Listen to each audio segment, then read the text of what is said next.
Today on episode number 279 of the Teaching in Higher Ed podcast, Brian LaDuca shares about applied creativity for transformation.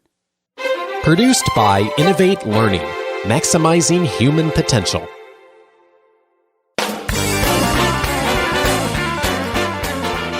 Hello, and welcome to this episode of Teaching in Higher Ed. I'm Bonnie Stachowiak, and this is the space where we explore the art and science of being more effective at facilitating learning. We also share ways to improve our productivity approaches so we can have more peace in our lives and be even more present for our students.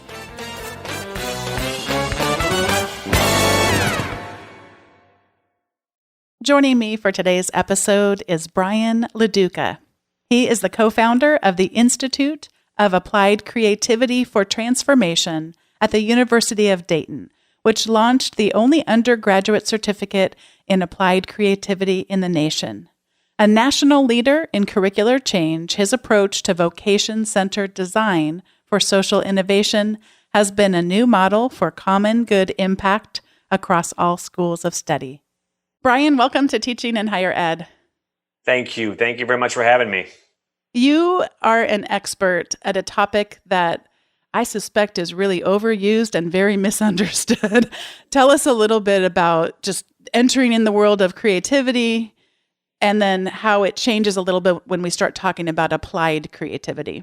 Absolutely. I mean, and thank you for the compliment on expert. I think that's a tricky word. I'm knowledgeable and don't know anything as well. So I think when we talk about applied creativity, I think it came out of the idea that we were starting to see a generation of students who were starting to be more connected with the concepts of creativity and the ideas of what it is to be a creative thinker, but was also trying to find a way to separate it from art making, right? So this concept of art making, in the same way that we kind of have these dichotomies of innovation equals engineering and entrepreneurship equals business, I think this concept of creativity equals arts was really not finding a home anymore in the millennial Gen Z model of teaching and learning. And so when we were starting to recognize was, how do you take the concept of novel, new knowledge and those aha moments and give them purpose, right? Because our students are filtering out so much new information and new ideas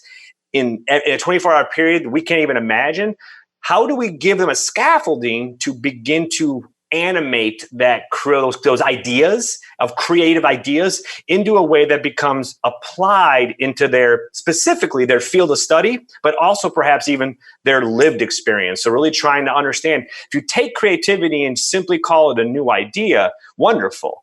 But if we can start to find an application to that creative moment, you now start to have purpose behind the sense of creativity, and it removes it from just kind of a moment of cool art or cool things, and really starts to give it some kind of thrust that actually can kind of really create a new way of projecting and animating things and disciplines that typically don't get that same kind of actions, say in an English department or even in an accounting department. So that's where it kind of came from, is leaning into our students' possible ability to kind of create ideas on the fly, even though they don't realize, and really building a applied scaffolding around it so that they can feel as empowered in their new idea making as, say, an artist does regularly. Some of the tensions here have to do with, how do we grade creativity? And is creativity even something that you could measure? And then also, is creativity something that you either have or don't, or an actual skill set? You mentioned a process. I know we're going to talk about that a little bit later on. In what ways does a student's prior experience and education possibly hold them back? But let's include ourselves too, as teachers in a context of higher education. In what ways have our own experiences held us back from really being able to tap into our capacity for creativity? Right. So, and I love that Bonnie both went with like the student, but also us, right? And that's really key, because we have to recognize, as any kind of educator, while I'm a parent or I'm a teacher in the classroom, we've got to recognize that we find little babies and toddlers and 3 or 5-year-olds so novel because they're fearless, right? The concept around what they know and what they don't know is holistically blurred. And we spend time in those spaces and we love it, right? We're free. And yet we walk out the door and we start owning, what do I know? And anything I don't know, I'm afraid of, right? And so, but really the whole crux of the concept of creativity is to actually lean into that variable of unknown stuff, right? But as adults, that tension you just mentioned lands right in that space of, well, I don't know something, which means I'm not going to raise my hand. And if I don't raise my hand, then I look like I'm unknown, or if I don't want to, I'm wrong. So what ends up happening is that we're so fearful of the unknown, or what we would call, and we'll talk about soon, the ambiguity, that we kind of strip ourselves down to just knowledge, right? I'm going to raise my hand when I know something. And as a teacher, I'm going to call on you because I know you know something. You get the right answer. As a teacher, I feel good. And if I feel good and you feel good, those turn into good data points. And data points equals dollars in the public school system, right? So it all kind of revolves around this idea that to know something is good data, and to not know something might be not good data. Yet the creativity point and that tipping point is to actually empower the dichotomy between content and ambiguity in the same way. Therefore, that whole concept of, we hear this a lot, fail forward, fail fast, or fail fast, fail forward. It's all built on that ability to stay creative in the spaces of the unknown. And the unknown as adults and as students have been kind of schooled out of us, because the unknown doesn't answer tests on a standard test. It doesn't do that. And I think that's the issue. We got to get back. By no means am I saying we're playing with blocks and we're, and Play-Doh all the time in our classes, because that's, I think, what people think when they think of creativity in the classroom is, let's do all this, hands-on making. I think it's really becomes more about a state-of-the-art thinking, and really trying to get the brain back to where we were once, in that kind of empathetic, innocent spot of unknown. And that's the hardest part about it, I think, is really trying to empower that creative space of gray. You're bringing up two contrasting memories for me. The first is when I first started working in a business context. I hadn't majored in business. This was sort of an accidental career I fell into, for lack of a better way of describing it concisely. And I hadn't ever been trained that you shouldn't ask. So if someone brought up a word I didn't know, I would say, I'm not familiar with that. What does that mean? And I had never had that conditioned out of me. And then I'm fast forwarding to when I was earning my doctorate and getting ready to do that final defense. And the guy who had taught our statistics class had said, because it was a quantitative dissertation, so you need to know every single number. If they go to column 3 and it's row 14, you need to know, where did that number come from? What does it mean? And I took his advice very seriously, but what he was preparing me for, or trying to, it worked, I have a doctorate today, was not to ever say I don't know in that context. And then we get into our disciplines, and it's like you're going to present your research in front of a conference. You need to wear the armor of, I know everything. And from the very beginning of this conversation, I can tell that you've managed to unlearn some of these things we've been conditioned. And you were reminding me, and it's my last bit, and then I'll actually get back to interviewing you, because that's why you're here. No, it's great. It's great.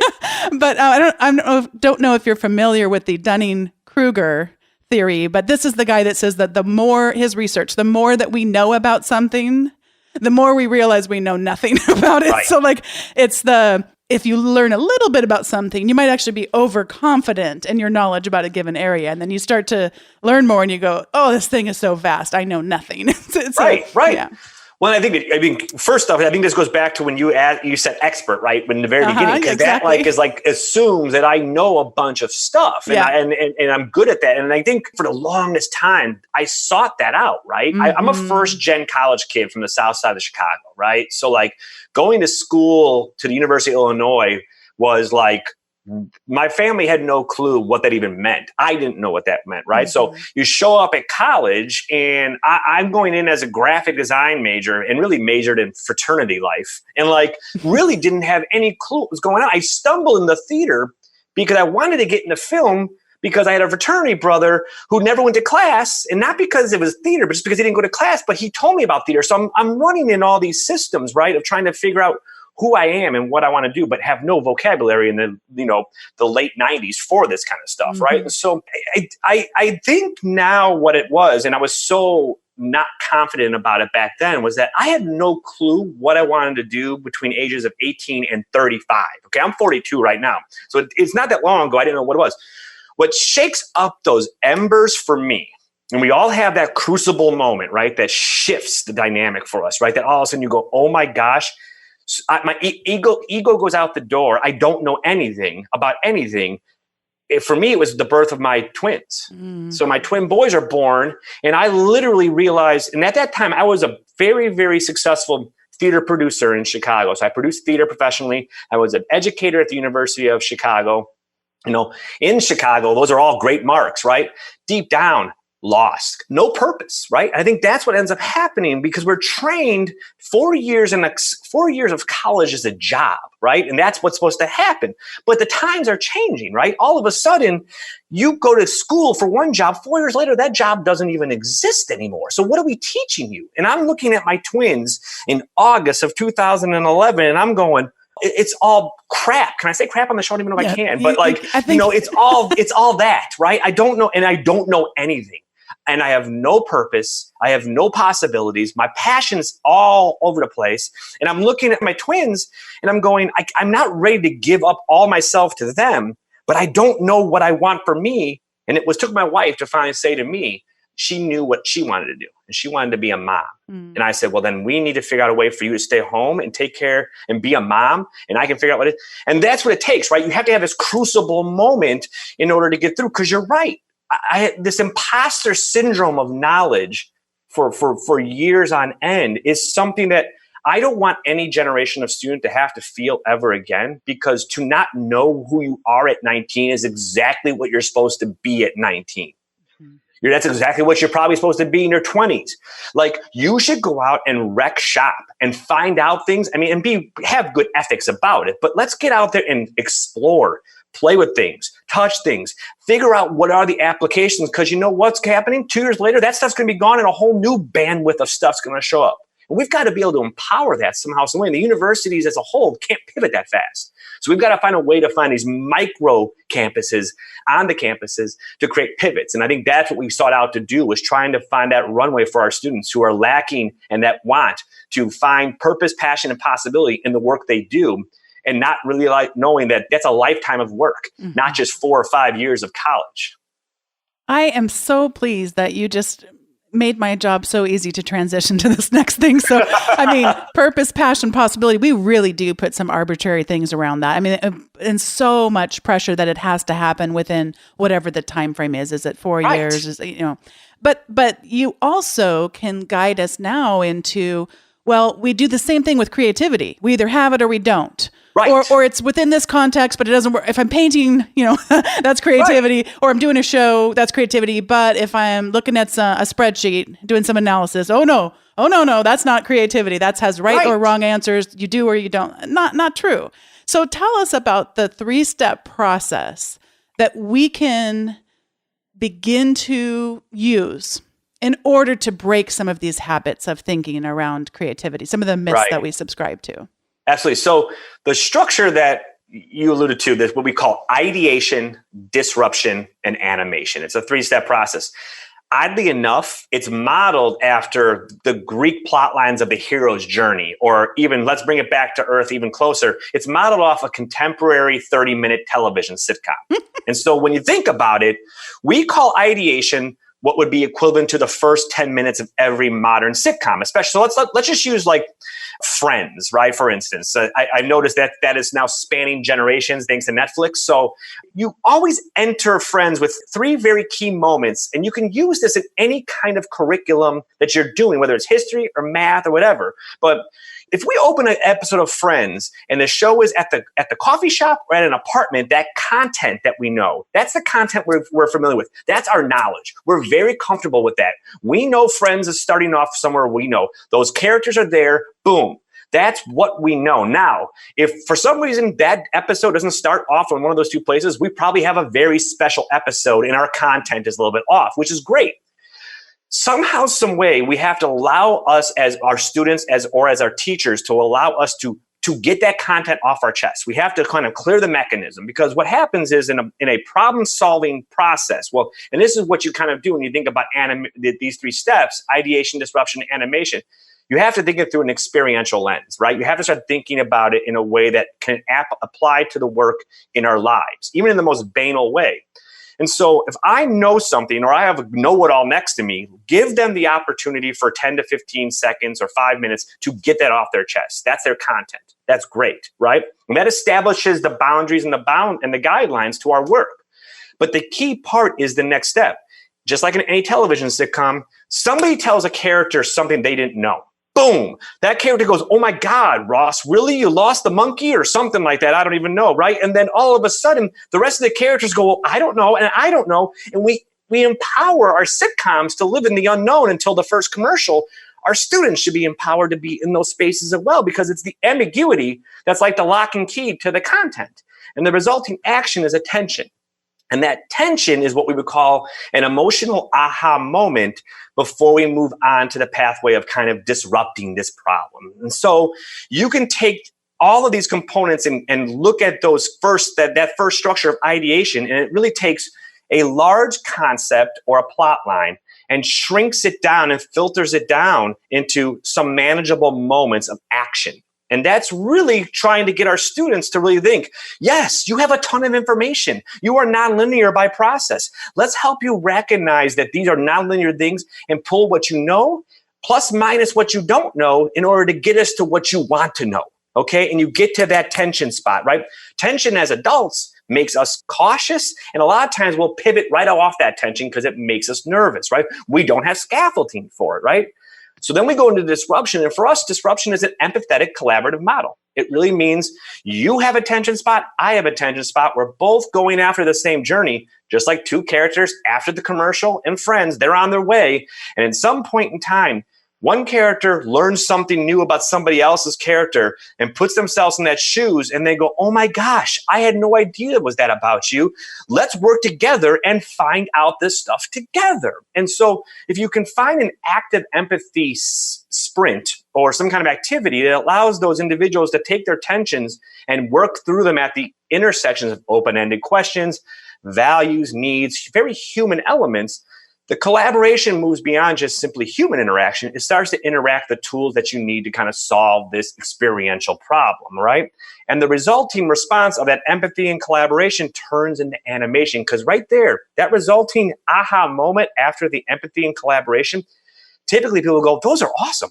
We've got an idea. And then we stop, or we put it on a Post-it and we do it again and we just brainstorm. But instead, the act of taking that aha moment and filtering it through an animation process, giving it human action back, and moves it back to the content and the ambiguity, that ideation, that kind of cycle of knowledge, allows our students not to be in a space of solution, but keeps us in a space of process-oriented thought and allows us to say, hey, the right and wrong answer isn't nearly as important as your ability to both filter down ideas, work together in ideas, and move ideas back into the system again. I mean, in long game of that, you do find, off ramps where you got to kind of make those things happen in reality.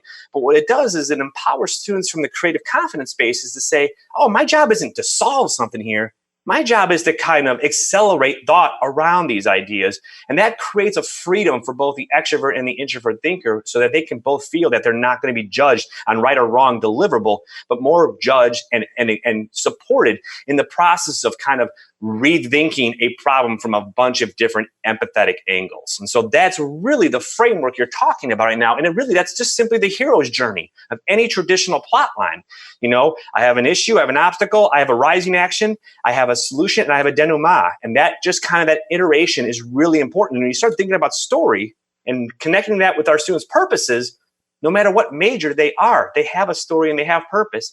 And that really begins to kind of fulfill that cross-disciplinary aesthetic that makes what our work does, the applied process, so powerful, because engineers are now talking to English majors who are talking to art majors who are now talking to business majors at the intersections of their purposes and their stories. And I think that's when real, novel, new ideas and social impact occur.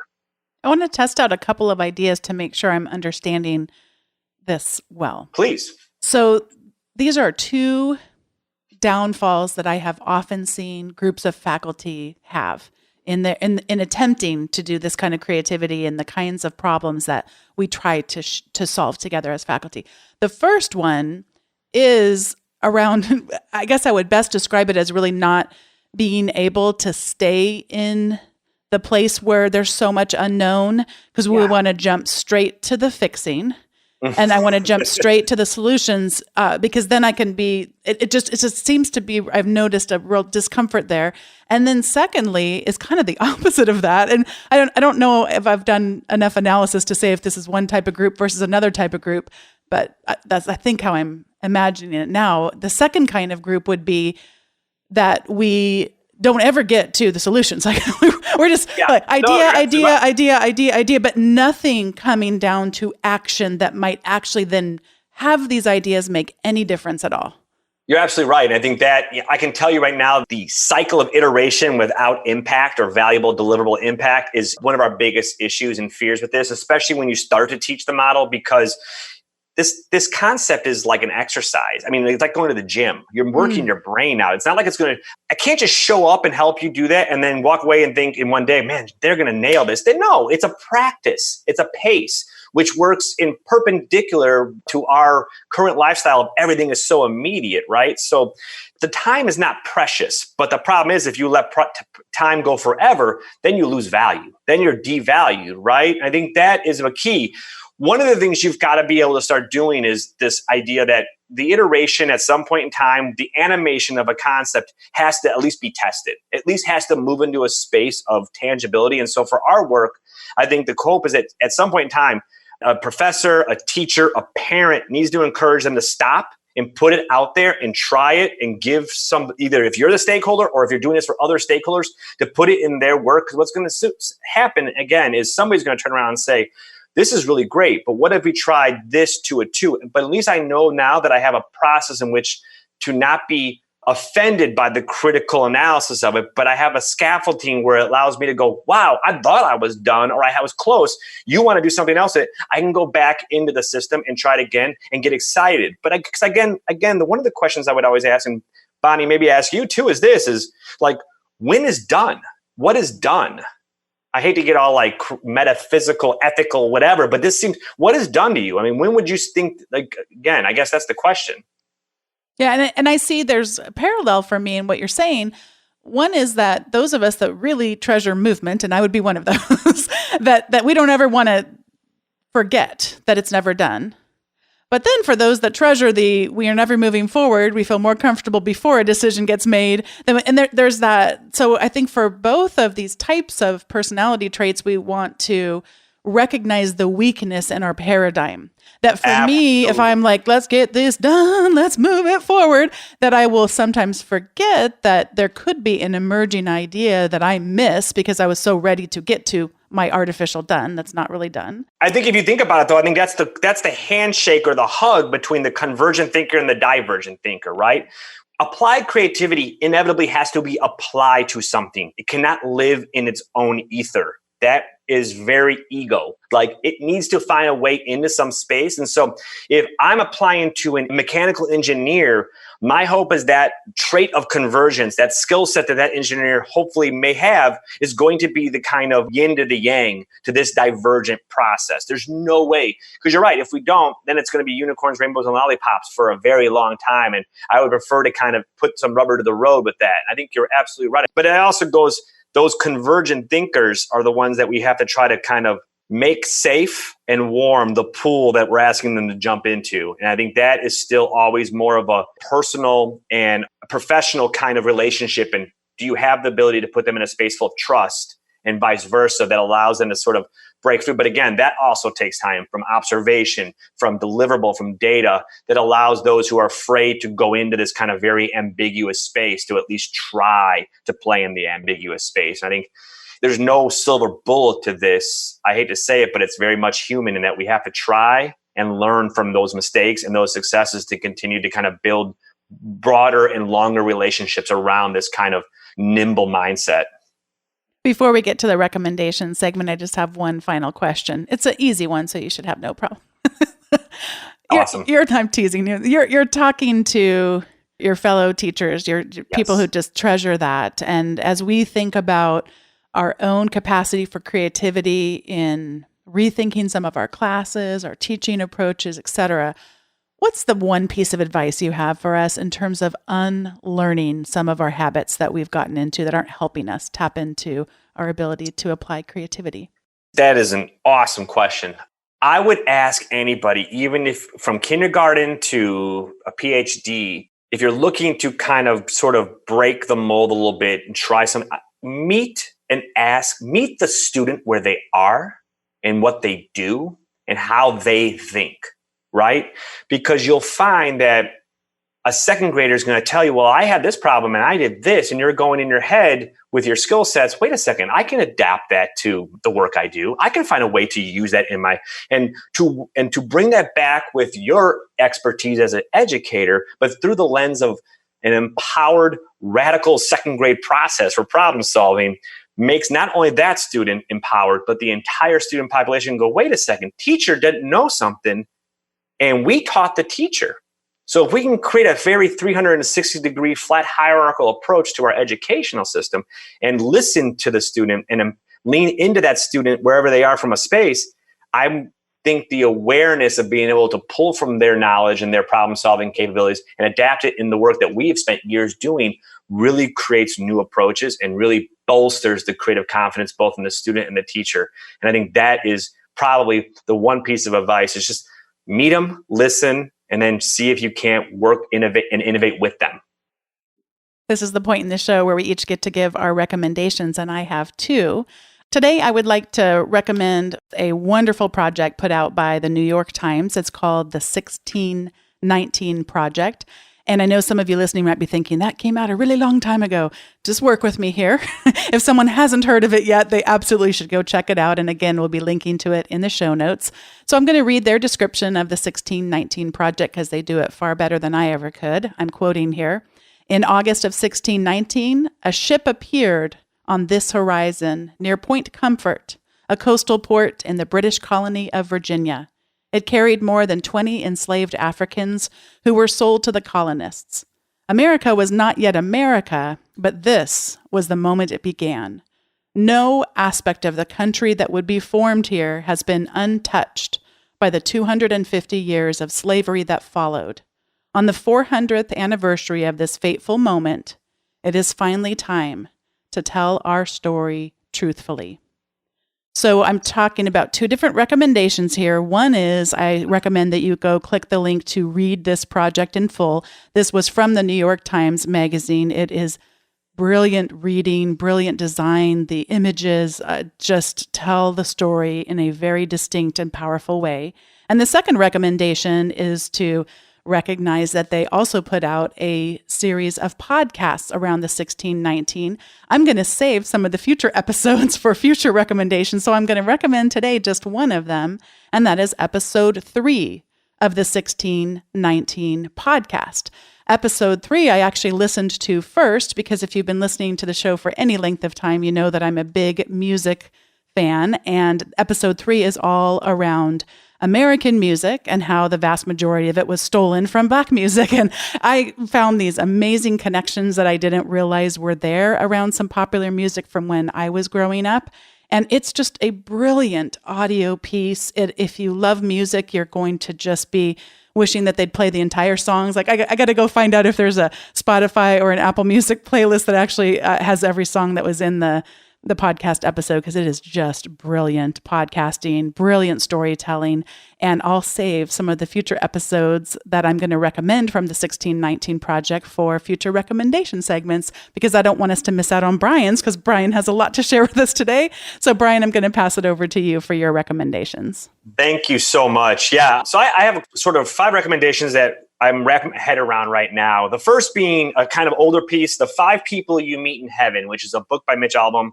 I read this book back in 2003 when I met my wife, and, I was moved by the authentic love depicted. And even 16 years later now, I think about the milliseconds that can change a life. And I've been really trying to look, how do you take these moments of aha that sometimes are resulting in negative scenarios and tragic decisions and turning them into positive moments in teaching. So I'm really looking forward to trying to adapt this into some of my ideation disruption animation processes The next book I've been reading is a book by David Epstein called Range. And I'm in this book right now. I'm taking some time with it. But I've had friends from Nike all the way down to here at University of Dayton telling me that the correlation with how progressive workforce designs and the study of the work we're doing are really important, because this idea that the expert is sort of moving out, and the individuals who are now really good at a lot of things where our students are finding themselves right now and been told not to do are actually what we're looking for right now. And so the Range by David Epstein is this. There are three things that are kind of more commercial. I got really late to the party on Parks and Rec. I really have gotten late to the party, but I just can't get over the blend of humanity and humor and absurdity that is in this. And if anybody hasn't got a chance to binge it, I would highly recommend it, because I love the 30-minute television binge. Chance the Rapper's new album, The Big Day, which is, I'm a huge hip hop guy, a big Chicago guy. The CD's one part mess, one part brilliance, but for a first studio album, Chance talks about marriage and this idea of how it feels to be in love and to find passion and stuff, and which is very alternative in today's hip hop. And I think it's fascinating. And then the last piece is just, I've become a big Funko Pop collector. For those who may not know, Funkos are a rage right now. They're kind of, some people say they're the new Beanie Babies, but what I love about them is that they are depicting pieces of my 20s and 30s, such as their 90s collection of NSYNC and the Backstreet Boys and Britney Spears, that I now can put on my shelves in my office here at UD and have students ask me, who are these people? And I have great stories for them. So there you go. So while you're saying that, I have to go check out. I didn't click on the link. So these are physical things I hold in my hand? Yeah, they're like the next evolution of like a bobblehead, right? And so, but they don't, some bobble, some do. But the evolution, right now there's a Tupac Shakur that goes for $750 on the market right now, because they vault. They put them in a vault and stop making them after 2-year windows. But they are now pumping out a whole series of 90s ones. The original Friends cast ones are very expensive and hard to find. They're just fun. And my son, one of my twins, he's an avid collector and has about 55 Marvel ones. He's a big Marvel Cinematic Universe person. So it's kind of cool to collect with my children right now as well. It is so fun to have things like that in your office that create more opportunities for conversation. Absolutely. And also opportunities for connection, where you find, this thing from our childhood, our growing up years, whether it's music or movies or books or whatever, where there are those avenues for connection with younger people and as well as older people too. So that sounds like so much fun. I actually went to the Instructure conference. They are the makers of the Canvas learning management system. Okay, yeah. And I caught a little hula dancer. It's also like a bobblehead, but I think it's supposed to dance on your dashboard. Your dashboard, absolutely. I'm not putting it there, but it is sitting in my office waiting to dance, I think. So, and it creates a lot of conversation. I always consider that. I always say it's like Kaiser Soze. It's like that moment in Usual Suspects, right? Where people walk around. I want people to Kaiser Soze my office. I want them to see if they can drop and figure out what my story is by the stuff I put in my office. So everything in my office is very intentional. So now I have this whole question, because I don't do this very often, if ever. I think we have to add the Usual Suspects to our recommendations list. Yes. So it's either going on yours, Brian, or it's going on mine. Because if they haven't seen that movie, they got to watch that movie. So can I put it in yours? Absolutely. Please put it on. One of those. It's one of those classic moments of talking about aha is the end of a movie, right? It goes in the history of aha moments. And if you did not just get his reference about Kaiser Soze, Don't look it up. Don't look it up. No. Just watch the movie. Yeah. Thank you for remembering to tell people that. Spoken like a true teacher. Yes. Do not Google. Just go to wherever you can get Absolutely. You will ruin it. You will ruin it. Yes. It will never be the same. So, Brian, it is such a delight to be connected with you. I feel so much more energized coming off this time with you than I did when we started. Of course, I didn't tell you that. Try to keep some of these things behind the scenes, but it started out a little slow today, and you have just brightened my day. And I'm just so glad to have your expertise, even though it's not expertise, but I'm going to say it's expertise on today's episode. Thank you, Bonnie, so much. And really, it is a pleasure and honor. And congrats on everything you've done so far and continue to do with the work you do. It's super important to kind of bring us all together at the table to share our knowledge. And I'm just blessed to be part of it. So thank you again. Well, it is absolutely a joy. It's part of why I feel so energized ending, because you just feel like you're just such an integral part to a story that's been told for 5 years now, and that I'm not planning on stopping anytime soon. So thank you for being a part of this story. Absolutely. Yeah, thank you so much. My pleasure. Thank you. Brian LaDuca, it has been such a privilege having you on the show and to be connected with you now. Thanks so much for being a guest on today's episode.